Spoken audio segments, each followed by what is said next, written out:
A ministra da Mulher, da Família e dos Direitos Humanos, Damares Alves, divulgou um vídeo em que responde a um ataque carregado de intolerância religiosa da jornalista Miriam Leitão, que questionava a destinação de 100 milhões de reais da multa da Lava Jato para o Ministério.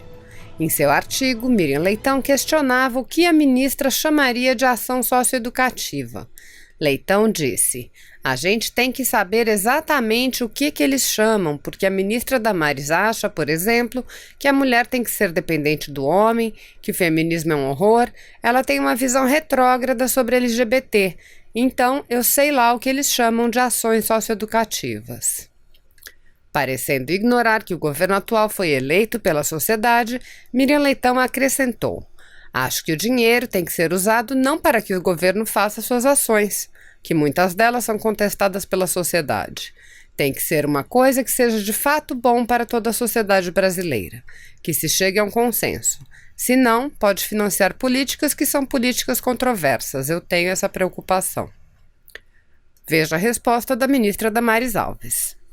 Oi, gente, estou gravando esse vídeo para mandar um recado para uma jornalista brasileira, a senhora Miriam Leitão, que nos últimos dias, na sua coluna na CBN, fez um comentário extremamente preconceituoso com relação à nossa atuação frente a este ministério. Ela estava falando sobre o dinheiro da Lava Jato que está voltando para os cofres públicos, especialmente a multa da Petrobras. E ela descobriu que 100 milhões de reais virá para o nosso ministério. E ela fez um comentário extremamente ridículo, preconceituoso. Pois é, senhora jornalista, a senhora não sabe o que é uma medida socioeducativa? A senhora não sabe o que são ações socioeducativas? Procure o ECA. Lá no artigo 112 do ECA, está lá dizendo que são medidas socioeducativas.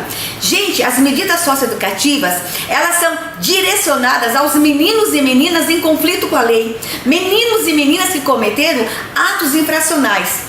Entre as medidas socioeducativas, nós temos o sistema meio aberto e nós temos as unidades de acolhimento. Deixa eu lembrar para a senhora jornalista. Lembra das antigas FEBEMs, Fundação Casa? Essas unidades nós chamamos unidades socioeducativas, onde os meninos são acolhidos para cumprir as suas penalidades, as medidas que foram impostas pela justiça. Infelizmente, os governos que estavam aí no poder, nos últimos anos, não investiram nas medidas socioeducativas do Brasil. E sobrou para quem? Para o governo Bolsonaro. Sobrou para quem? Para este ministério. Nós vamos ter que construir nos próximos anos, sabe quantas unidades, senhora jornalista? 62.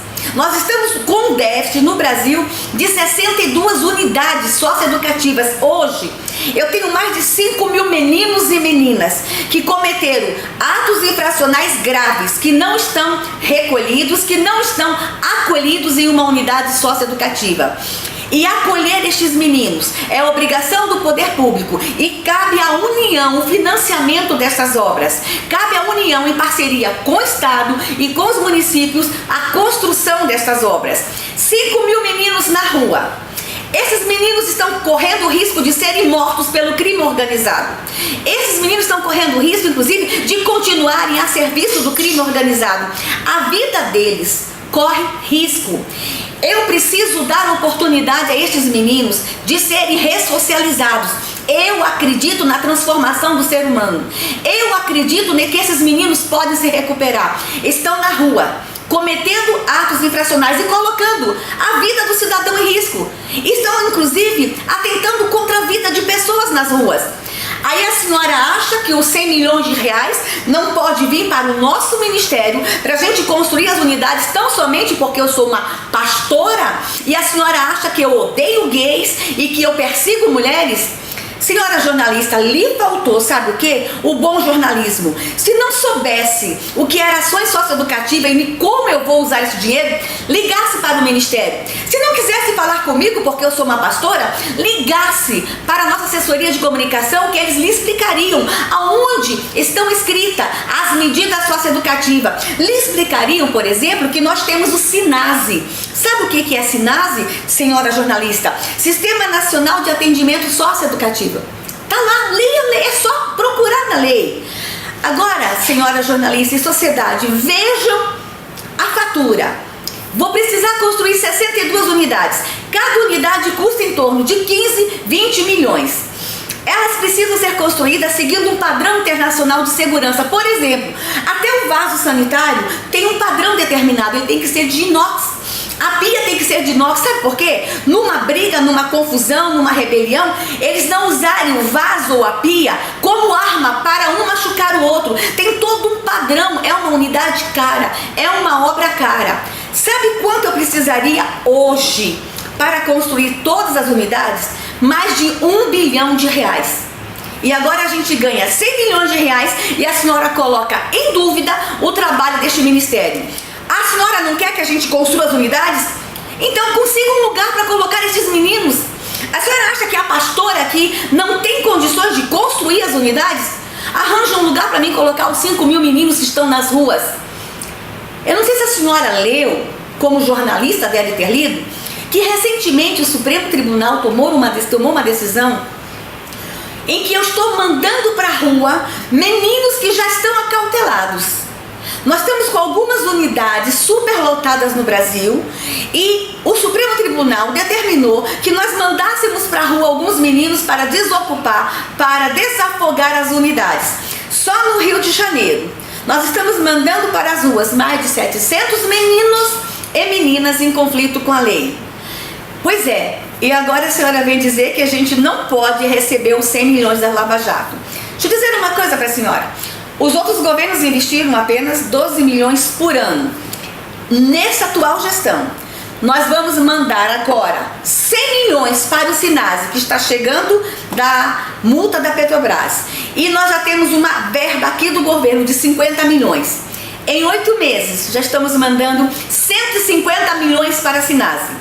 E mais, estamos lutando para mais recursos. Estou conversando com o Congresso Nacional, estou conversando com os líderes de bancada para que no orçamento da União, pelo menos uma emenda de cada estado de bancada seja destinada à construção de uma unidade socioeducativa. Mas tem uma novidade para a senhora também. A senhora pode não acreditar no trabalho da ministra, mas o governo acredita. As unidades socioeducativas foram incluídas no PPI, no Programa de Parceria de Investimentos. E nós estamos apostando que esse programa conseguirá o recurso para que possamos construir nos próximos anos as 62 unidades. O nosso déficit hoje é de 62 unidades. Mas se os meninos continuarem cometendo atos infracionais, talvez a gente precise de muito mais unidades no Brasil. Gente, numa unidade socioeducativa, nós temos meninos acolhidos de 12 até 21 anos de idade.